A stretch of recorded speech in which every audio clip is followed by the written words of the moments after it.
ما تيجي نغير ونعمل مع بعض النهاردة وصفة لحمة حلوة جدا وسهلة وبسيطة وسريعة جدا وبتستوي بسرعة.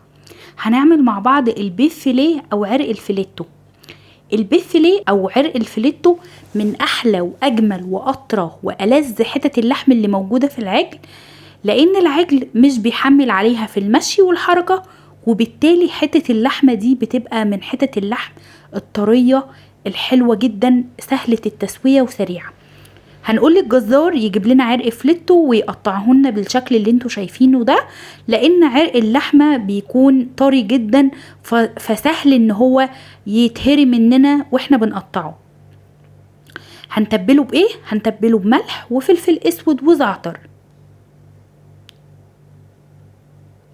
ليه هنتبله بملح وفلفل اسود وزعتر؟ لان حتة اللحمة دي من حتة اللحمة اللي ليها تيست وطعم عالي جدا، فما بتحتاجش ان احنا نتبلها تتبيل كتير، بعكس حتة اللحمة اللي بتبقى من الفخدة بتحتاج ان احنا نتبلها تتبيلة عالية علشان التتبيلة تديها تيست وطعم حلو.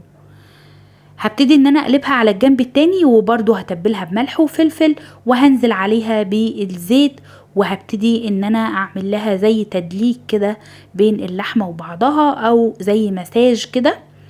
هقلب اللحمة وبعضها كلها زي ما انتوا شايفين بالطريقة دي،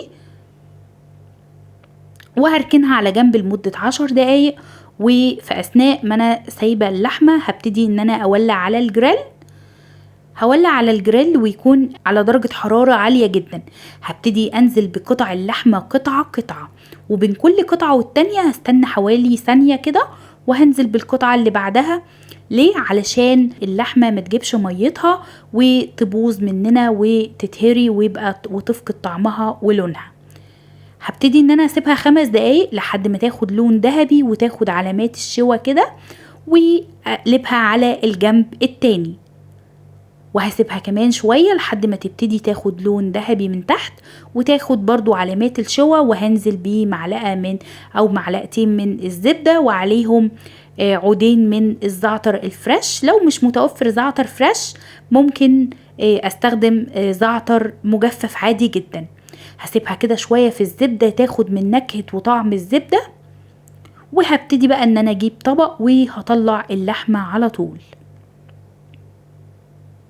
في نفس المكان اللي عملنا فيه اللحمة هننزل ببصلة مفرومة صغير جدا، وهنقلبها كويس لحد ما لونها يبقى ذهبي، وننزل عليها بشوية من المية علشان انا عايزة البصلة تدوب معايا خالص علشان ما تبانش في الصوص. بعد كده هنزل عليهم بمعلقة من الثوم وكمان معلقة من الزبدة، وهقلب كل ده مع بعضه كويس قوي.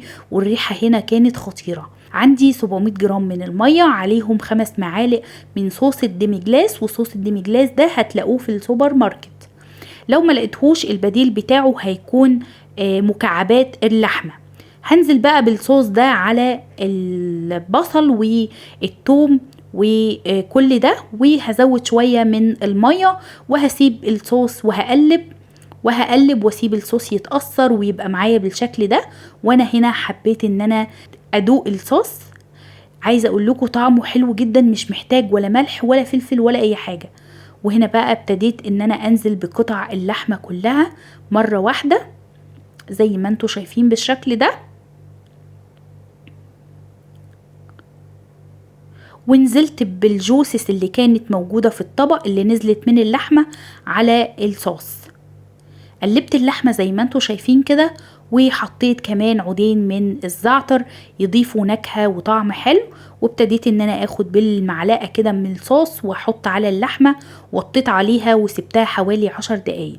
في الوقت اللي بتستوي فيه اللحمة هنبتدي ان احنا نعمل رز بالخلطة. حطيت زبدة وزيت وعليهم 3 معالق من السكر. فضلت اقلب في السكر لحد ما لونه بقى ذهبي زي ما انتوا شايفين بالشكل ده. ما تقلقوش، السكر مش هيعمل اي حاجة في الرز غير ان هو هيديه لون حلو. بعد كده هنزل ببصلة صغيرة مفرومة فرم ناعم على السكر، وهقلب لحد ما البصل يبقى لونه ذهبي زي ما انتوا شايفين كده. هنزل بكوبايتين من الرز المصري مغسول ومتصفي، وهبتدي ان انا اقلب كويس قوي، وهنزل معلقة من السبع بهارات ومعلقة من القرفة وورق اللورة، وهقلب كويس قوي زي ما انتوا شايفين بالشكل ده لحد الرز ما يسخن كويس جدا معايا. وكمان هنزل بمعلقة من الزبدة وهقلب، والزبدة طبعا هتديه طعم حلو جدا. هنحط معلقة من الملح ومعلقة من الفلفل، وكمان هننزل بالمقدار المية المناسب للرز. هبتدي ان انا اوطي، هقلب الرز تقليبة كده الاول، وهوطي واغطي على الرز واسيبه يستوي. هنرجع بقى للحمة، هنلاقي الصوص اتأثر واللحمة استوت ودايبة دوب. يا جماله يا جماله، عايزة اقول لكم حلوة جدا ودايبة وجميلة جدا. هناخدها بقى ونركنها على جنب علشان ما تستويش تسوية اكتر من اللازم. في بان صغيرة هبتدي بقى ان انا احمص او احمر شوية من المكسرات.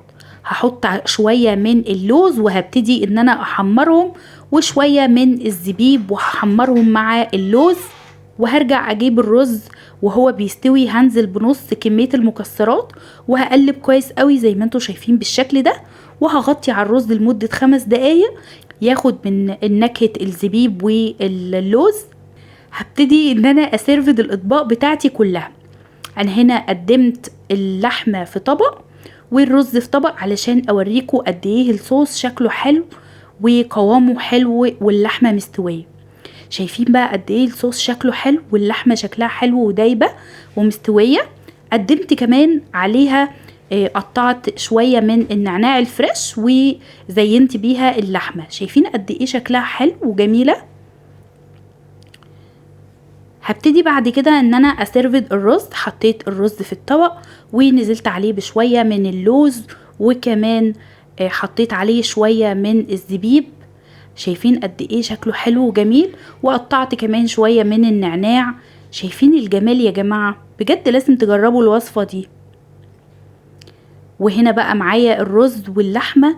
شايفين قد ايه الوصفة شكلها جميل وممتع. لازم تجربوا الوصفة دي، جربوها ولو عجبتكم ياريت تعملوا شير ولايك للفيديو، وبألف هنا وشفا على قلوبكم.